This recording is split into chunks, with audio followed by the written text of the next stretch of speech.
Welcome back to the Simply Fitness Podcast. I'm John Stein, and on today's episode, we're going to be conquering 3 common fitness myths. We're going to talk about spot reduction, how sore you should be after every workout, and does training more really help you lose more fat? Hope you all enjoy this episode.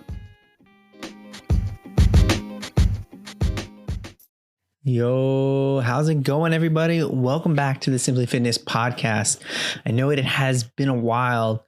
I'll just touch a little bit of why I've been absent, and we'll get right back into the podcast. So last couple of weeks have been crazy here for me. I actually got a job offer, and within a week, just started my job, had to move across 4 or 5 different states, 10 hours back home. Back to New Jersey, close to my family. Super excited about the job opportunity, and just super excited to be closer to my friends and family again. And absolutely excited of all the opportunities that have come to me and that will come to me in the near future. So super excited to be back. Super excited to be back on the podcast, creating content for everybody. I absolutely missed it, and I've been itching to get back for weeks now. Finally back, finally able to find some time, have a consistent schedule again. Craziness has died down a little bit, but you know, life is life and it's always crazy. No excuses. Let's get back to it. Let's get back to creating, talking with you guys, answering your questions, and crushing some content. So today's topic on the podcast, we're going to be conquering 3 common fitness myths. So I think that this might actually be a reoccurring topic over the time of the podcast, and talking about nutrition myths, talking about fitness myths, health myths, and all different type of things, because there's a lot of misinformation out there. A lot of comments I get from you guys, from family, from friends, that just like so many people believe these things that are just not true. And we gotta get rid of some of these myths, and we gotta conquer through the bullshit, and we gotta get to the truth and to the facts, and not to all this misinformation that's out there.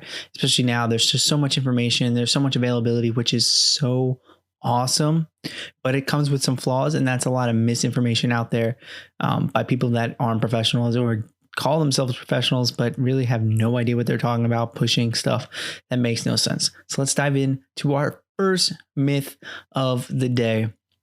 We're talking about fitness myths today. So first one I wanted to talk about was you can target fat in specific areas.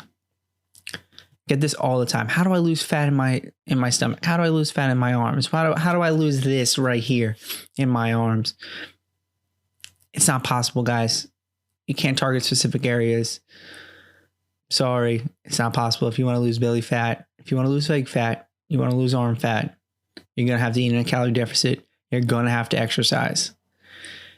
When you're working out, of course, you can lift more arm weights. You can do some more core work. You do some more leg work, but that's not going to cause you to lose fat in those specific areas.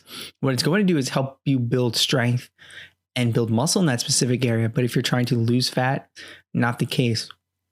So this is a very common one, especially when people like especially in their arms, but also in their gut, their core. I get, when clients come to me, I'll give them a program. They're like, why aren't we doing a lot of core work? I really want to lose my gut. I really want to do this, get that 6-pack. And I'm like, well, we can do 1,000 reps of core work a week. But to be honest, that's just going to help you build muscle there. And you want to look leaner and sleeker. You maybe don't want to build up a lot of muscle in your core. Everyone's goal is a little bit different, So I'm like, let's lose the fat and then build up some core muscle. Focusing in on those squats, deadlifts, those things. That's really what you should be doing for strength training. That's what's going to give you the best bang for your buck when it comes to losing fat. So there's really no specific way to target specific areas. If there becomes a way, I'll let you know, but there is no way as of right now. Your body there's no specific pathway that we've found that targets arm fat before core fat, before leg fat, before boob fat, whatever it may be. It's just not possible. Your body is going to you're going to lose fat in areas that you store fat the least. So kind of think of it as a hierarchy. Wherever your body stores fat the most, it's most likely going to be the last place you're going to lose fat. So like for me, I tend to store fat around my gut. So pretty lean. Only real areas I have a large amount of fat is around my gut. That pouch, your love handles, things like that. For some people, it's different. Sometimes it's their back. Sometimes it's, the underbit of their arm or their legs, their saddlebags, things like that. Like everyone is different. Everybody's body is different. So you're going to lose fat in the areas where you store it. Your body stores it least or last. So again, stop trying to target specific areas when it comes to trying to lose fat in the areas.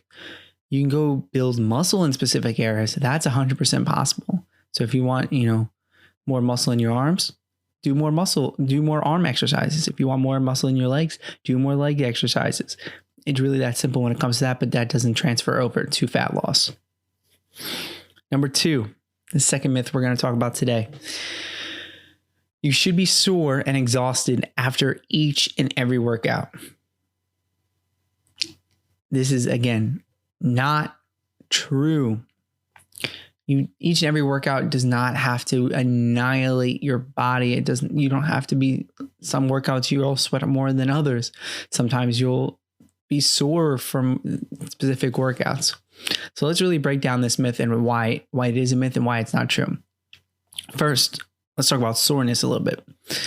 Your body gets sore because you're putting a stress on it that it's not used to. If you do a new activity, you're most likely going to get sore, no matter how in shape you might be. So if you took a break from running for a while for 3 months and then went into running, a couple miles, you might be sore for something that 3 months ago might not have made you sore. Same thing with weightlifting, same thing with rock climbing, same thing with any single activity that you do. You could become sore from doing it. Second thing is that it doesn't need to exhaust you completely to be a good workout. So some workouts are going to be challenging just because of the nature of the workout. So whether you're working on balance, whether you're working on strength, endurance, the workout can be challenging without completely killing you by the end of the workout. There are plenty of workouts that I've had that have been amazing.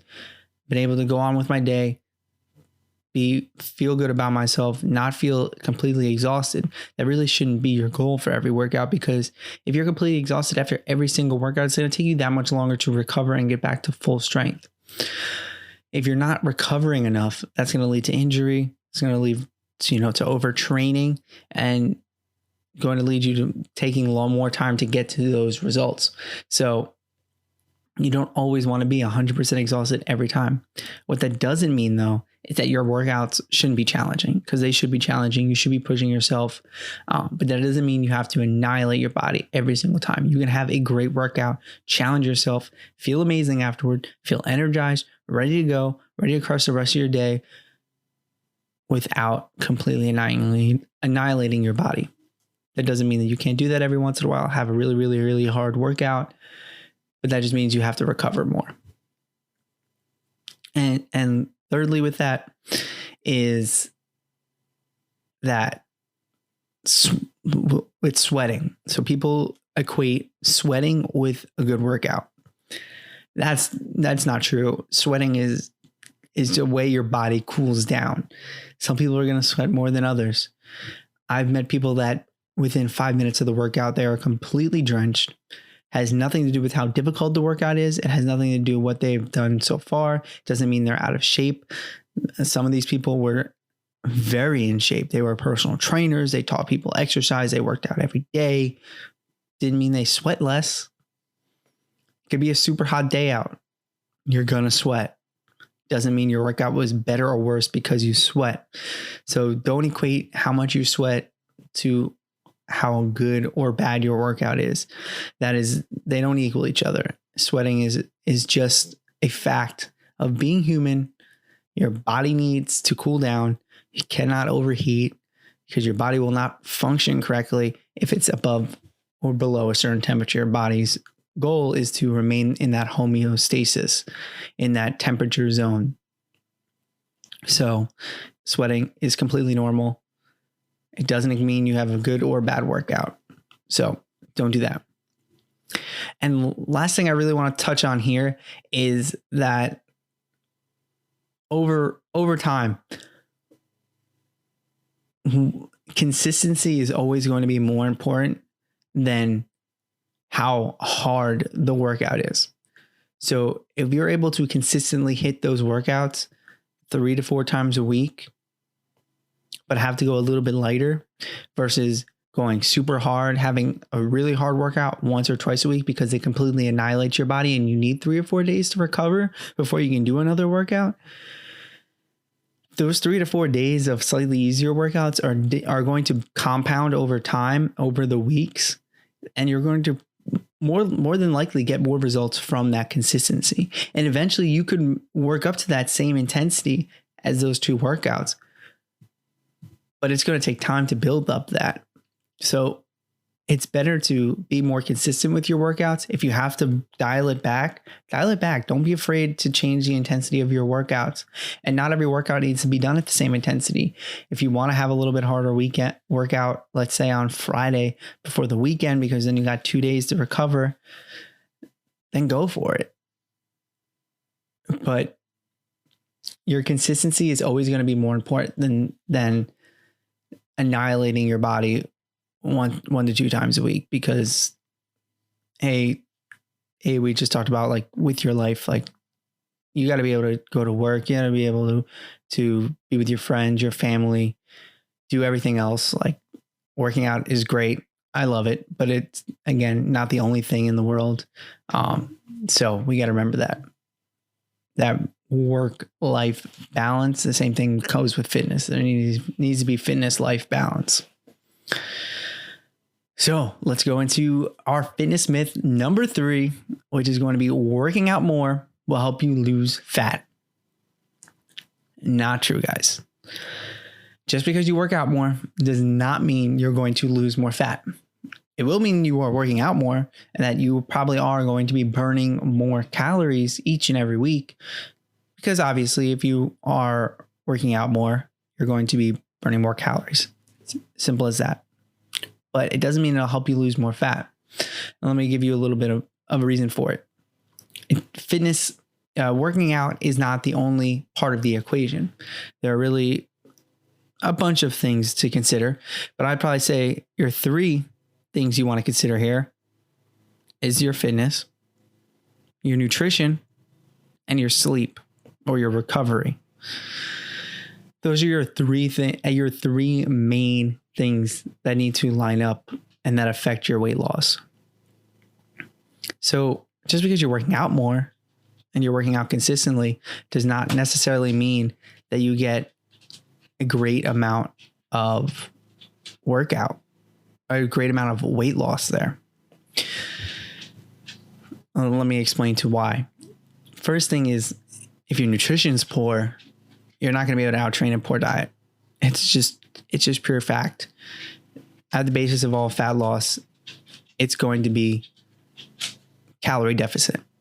If you're not eating a calorie deficit, you're not going to be able to lose weight, no matter how much you train, because you really don't burn that many calories while you work out.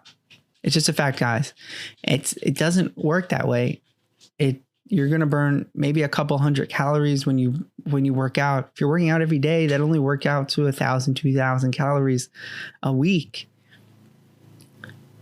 1 pound of fat is about 3,500, guys. You're going to barely be losing a pound a week. But if you're eating a calorie deficit, a 250 to 500 calorie deficit per week, that's a half a pound to a pound of weight loss every single week. So your nutrition is going to be a much more powerful tool for fat loss than fitness is going to be. Though fitness is still important for body composition, building muscle, building strength, having energy. So still vitally important, but is not the main catalyst to fat loss. Now talk a little bit about how that recovery. If you're working out every day and your sleep is poor, sleeping way less than 8 hours, waking up multiple times per night, drinking caffeine late, drinking alcohol regularly, that all that affects your sleep, having a poor sleep environment in general, then that's going to affect how much you recover. If you're not recovering well from your workouts, it's going to be hard to consistently work out all the time and keep that up. It's going to keep your willpower low. Your workouts are going to most likely suffer from it. You might not be able to lift as much. So that's why we got to get our sleep in check. That's why we have to make sure our recovery is on point. So end all be all here with this myth: doing more workouts does not equal more results. It can help you get more results, but it is not the only factor. And if you're just worrying about your fitness and you're not seeing those weight loss results, it probably has to do with those two other factors we just talked about: your nutrition and your recovery / sleep. So let's review a little bit here. First myth we conquered: you can target fat in specific areas. Not true. Can't spot reduce fat. Not possible. Number 2, you should be sore and exhausted after every single workout. Again, not true. Don't annihilate yourself every single workout. Get consistent with it. Tone down that intensity. Build yourself up to get results. Number 3, working out more will help you lose fat. This is not necessarily true. We gotta remember there's more than one factor for weight loss, for fat loss: nutrition and sleep being the other 2, and then fitness. We have to have all of these in check, or we have to start working on all 3 to really see consistent results long term. So again, guys, it was awesome to be back. Super happy to be back. Happy to talk to you guys. Again, please feel free to reach out with me.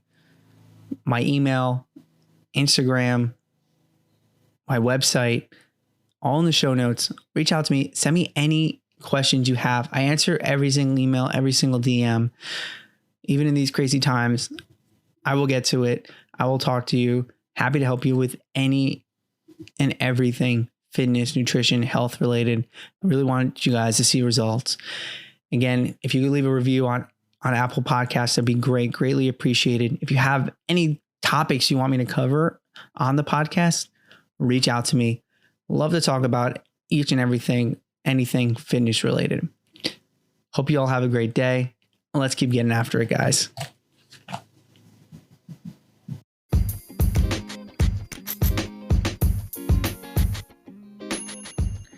Thank you for listening to this episode of the Simply Fitness podcast. Because you listened to this episode, I want to give you something away for free. In the show notes, I have a link to my free fat loss cookbook. This cookbook contains over 20 recipes that are specifically designed to help you lose weight. They are filled with protein, they are simple to make, and they take away that bland, boring diet food. So if you want to upgrade your diet today, go to the show notes, click on the link, and go get your free fat loss cookbook. And make sure you come back for more episodes of the Simply Fitness podcast.